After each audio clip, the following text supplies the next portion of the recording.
In this video, we are going to go over how to make an external voice call transfer. When you receive a task in Gravity CX, you will find two transfer options at the bottom of your screen. Here you must select the external transfer option. To warm transfer, please select this option. First, it will place your task on hold and connect you with the number if they are available.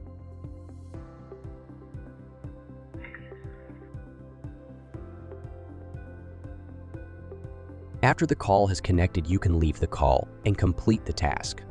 Please note, leaving the call before the next number has accepted will cause both calls to drop.